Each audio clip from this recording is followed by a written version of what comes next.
Fala galera, sejam todos muito bem-vindos aqui na coletiva do Juba Futebol. E é o seguinte, o São Paulo Futebol Clube ele tem algumas questões, como o prazo do Lucas Moura, que foi totalmente modificado, hein? Além do Lucas Moura, nós temos também o Carlão, o centroavante da Ferroviária, que eu vou te atualizar um pouquinho de quem que é o Carlão aí e o que que tem pro São Paulo gosto. Por que o São Paulo gostou do Carlão? Você não fica se perguntando isso? E o Cédric Soares deu o que falar, talvez de forma negativa. Há quem diga que inclusive saiu vaiado do Morumbi no último jogo, hein? Mas aí eu quero falar também sobre o Igor Vinícius, que o São Paulo está meio que descartando. Os percalços que tem nessa renovação do Alan Franco, tem o Luca, tem também o Grêmio, que nós vamos pegar, o Zubeldia, o que pode esperar disso aí? Então, é um vídeo muito completão mesmo. Então você que neste instante olha nos meus olhos aqui, olha no meu olho aqui, ó. Chega nesse likeão aí, vamos lá? Likeinho pra dar uma moral no vídeo. Likeou o vídeo. E se inscreva aqui no canal também, né? Não, você se inscreve aqui, fica comigo e faça parte dessa família que só cresce, beleza? Então, ó, deixa eu começar o vídeo falando aqui sobre o Luca e depois falar também sobre o Igor Vinícius, que acho que é importante o Cédric. O Luca, ele surge da equipe de base, só que ele surge como um grandíssimo jogador, hein? Além do São Paulo estar contando numa safra valiosíssima com jogadores como o Rian Francisco, o Lucas Ferreira e o Matheus Alves, agora surgiu o Luca compondo o ataque completo. Você parou pra perceber isso aí? O meia de criação, Matheus Alves, o ponto esquerdo, o Luca, o ponta direito, o Lucas Ferreira e o centroavante, o Rian Francisco. É um time completo que o São Paulo, se não tivesse feito já os seus investimentos e colocando caras no banco de reservas, ele poderia contar nesse banco de reservas aí com a equipe de base na sua íntegra. É claro que contar que a equipe de base pode ter uma maravilhosa notícia. Surgiram juntos lá Kaká, Hernanes, Casemiro, David Neres. Pô, beleza, né? Ó, tô no céu, melhor gestão do mundo, melhor time do mundo. Mas também pode não dar certo. E outra coisa, além de não dar certo, não vou citar jogadores aqui que fracassaram depois de ir pro profissional, respeitando os caras, mas o que pode dar errado também é o São Paulo lançar 4 caras desse aí e já virem times da Europa levar os 4. Tudo bem, o São Paulo recupera o caixa, fica bem de grana, fica da hora, mas também não vai ter mais equipe de base e teria que contratar a reserva. Teria que contratar com o carro andando. Eu acho ideal, tá? Jogador reserva, quem que é? O reserva direto aqui é o fulano de tal da equipe de base. Gosto da ideia, falta uma peça ou outra, mas também o futebol com 1 trilhão de jogadores, 1 trilhão de jogadores sobrando por aí, é claro que você consegue fazer uns contratos que caras assim muito mais baratos, de graça, venham pro São Paulo e sejam caras já até experientes e rodados, né? Você pode mesclar com a equipe de base, sim, e até a equipe de base pode tirar a posição de titulares já mais renomados, caras que estão jogando como Caleri, como... sei lá, não vou nem citar também outros, mas na equipe de base você tem um cara igual o Lucas Ferreira. Você não precisa comprar um Eric, percebe? Você consegue usar. Você tem um cara igual o Matheus Alves na base. Talvez. Você não precise comprar um Michael Suel, um Valdívia, né, um Wellington Nem, até mesmo um Galopo e gastar um dinheiro que você não tem. E eu acho que é assim que aparece agora essa compra do Marcos Antônio, que é um belo jogador. O São Paulo tá comprando o Marcos Antônio, que custa uma fortuna, 26 milhões, mas assim, talvez deixe de comprar o Thiago Mendes. E aí você pode colocar o Luan, Negruti, seguir essa linha de raciocínio que a equipe de base vem para sanar problemas. E não como o Carlos Belmonte gostaria que fosse, o terceiro reserva. Percebe? Carlos Belmonte fala, não, temos o time, temos o reserva, e o terceiro reserva é a base. Só que aí nós temos um São Paulo que a realidade não é essa. A realidade é que o Luca já pede passagem, não como titular, porque o Ferreirinha tá jogando bola, mas é um cara de titularidade. O Lucas Ferreira, a mesma coisa. O Matheus Alves tirou a posição do Luciano e há quem peça já também o Rian Francisco como titular até mesmo do Caleri e do próprio André Silva. O Caleri se machucou, o André Silva chega no São Paulo e é um cara que não está assim... uma unanimidade, né? Se você pensar hoje no Alisson, Pablo Maia, Lucas Moura, são unanimidades que o São Paulo tem ali. Se pensar no André Silva, ele não é uma unanimidade. Então, sim, há quem prefira já colocar o Rian Francisco e torcer para que dê certo. E seguindo a linha do Lucas Ferreira e do Matheus Alves e do Luca, o Rian Francisco é um dos que mais deu certo, né? Ele é um dos que mais foi decisivo quando entrou e ele tem uma pegada assim de jogador craque, jogador que desequilibra o jogo a qualquer momento. Só que o Zubeldia fica numa relutância danada. Essa relutância pode estar levando o São Paulo para uma vala comum, ser uma LDU que joga aqui no Brasil, um Zubeldia que faltam muitos títulos e o São Paulo tá tá começando a ser cobrado por uma falta de resultados. Tanto que no Brasileirão, o São Paulo hoje ele é 16º colocado, 16º, beirando ali o Z4, já é Z5, e aí nós vamos pegar o Grêmio agora e temos uma obrigação de ganhar, mas um São Paulo que não é convincente para ganhar. Olha o tamanho do problema. Dito tudo isso, algumas coisas pioram aí no time de São Paulo, né? Seguindo o dinamismo que esse vídeo aqui está exigindo, o Alan Franco, ele não renovou o contrato com o São Paulo ainda, e o Alan Franco, ele pode assinar um pré-contrato com qualquer clube que tem por aí, agora já no meio do ano. Nós já estamos no meio do ano, né? Mas no meio daqui 50 dias, ele pode já assinar um pré-contrato com qualquer clube. E aí você fala, mas Juba, por que é isso aí? Por que o São Paulo não renova logo com ele? A informação que eu tenho é que o São Paulo deve ainda alguns valores pra galera do Alan Franco ali. Entenda Alan Franco, agentes e tal, quem liberou ele. E o São Paulo, na época, na oportunidade, teria pagado ali a bagatela de 14 milhões de reais para ter o Alan Franco. Eu lembro desses valores que estão aqui na cachola aqui. O Alan Franco, então, custaria 14 milhões pro São Paulo. Ah, mas tinha o Ferrarese de 22, vai comprar o Alan Franco de 14, tem o Arboleda, tinha outros zagueiros na época, acho que o Beraldo tava lá também. Você tinha zagueiros já. O Alan Franco, então, o São Paulo trouxe dos Estados Unidos e teria pago ali 14 milhões por ele. Para ter o cara, isso seria um valor assim de luva, de liberação.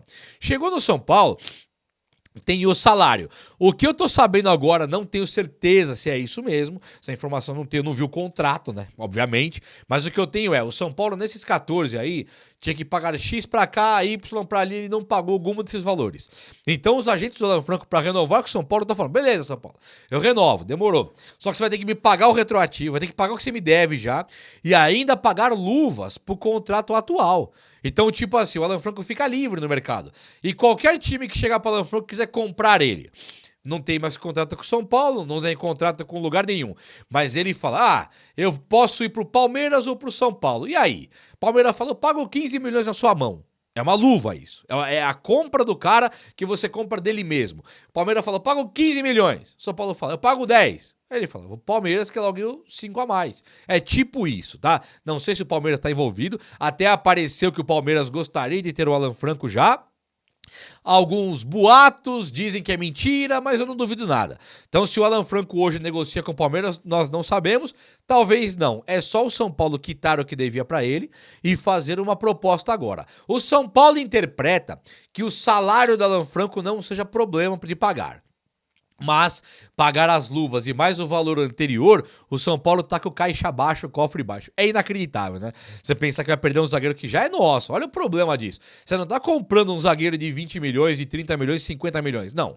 É um zagueiro que já é seu. Você não renovou antes, porque você não foi visionário, não enxergou que o cara era bom. Faltando um aninho pra acabar o contrato, chega lá e fala, vamos renovar? Ele valia menos. Agora ele passa a valer muito mais. E agora que o São Paulo quer a renovação, o cara tá com a faca e o queijo na mão pra renovar ou não, porque o São Paulo já mostrou pro mercado inteiro o grande jogador que é o Alan Franco. O grande talento, hombridade, caráter, dignidade, entrega que o cara tem em campo. Então é impressionante. É um cara que, sem medo de ninguém no São Paulo, ele foi cobrar dentro do campo o Luciano e bateu boca ali com o André Silva. Então, assim, você percebe que não é qualquer zagueiro que chega no Luciano e vai cobrar. O cara tem que ter, no mínimo, de caráter, assim, o cara tem que ter coragem. Então, sabendo do potencial que ele tem, ele chega e cobra 2 atacantes que até então, pra mim, eram muito piores do que estão jogando hoje. Hoje eu acho que o Luciano tá muito mais caladinho, muito mais respeitoso, um jogador muito mais de grupo do que era antes da enquadrada que o Alan Franco deu. O André Silva, que toma as dores do Luciano, hoje me parece um jogador muito melhor também do que aquele acomodado no banco de reservas, que não se incomoda com nada, tá tudo bem, sou reserva do Caleri, só quero entrar antes do Rian Francisco. Hoje não. Hoje me parece um cara que agarrou a vaga com unhas e dentes e não quer largar mais. E acho que essa enquadrada que o Alan Franco deu tem muito a ver com isso aí, com esses jogadores dando essa melhorada. Então o Alan Franco é excelente ter um cara igual ele no elenco. Fala-se muito de uma liderança do Arboleda, que vira capitão de vez em quando, uma liderança do Caleri, que vira capitão de vez em quando. Não vejo nem Arboleda e nem Caleri como capitães de absolutamente nada. Nada. Nem o Lucas Moura, o Alisson talvez, mas também outro bonzinho. Tinha que ser um cara igual o Pablo Maia, que chegou junto um dia com os caras, cobrou o ataque inteiro ali, deu no meio, é pra correr aí. O Pablo Maia, depois que fez isso com acomodados, com jogadores folgados do ataque do São Paulo, ele foi cobrado. Ô, Pablo Maia, vem cá, cobrar devagarzinho aí, meu. Lavar roupa suja no vestiário, não fala agora aqui em campo. Pablo Maia deu sim uma resposta pro torcedor são paulino, ajudou pra caramba e foi monstruoso. E agora o Alan Franco também foi, e olha aí o resultado que já deu. Bom, o que não ficou legal, sabe o que não tá legal? Pera aí que eu vou trazer uma péssima aqui agora, pera aí. A péssima aqui que nós temos é o Lucas Moura.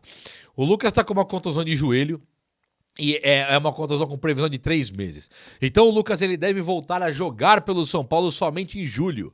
Nós estamos aqui no meio, exatamente no meio de maio.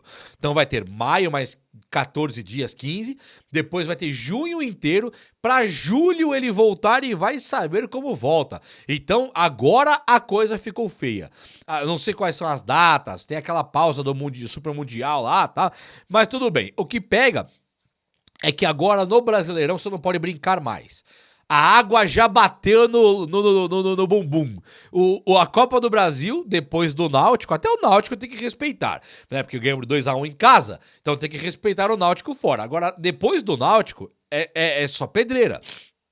É quarta de final. Depois do... É quartas já? Não tenho certeza. E depois agora do Tajeres pela Libertadores, já começam as oitavas de final da Libertadores. Então acabou a graça.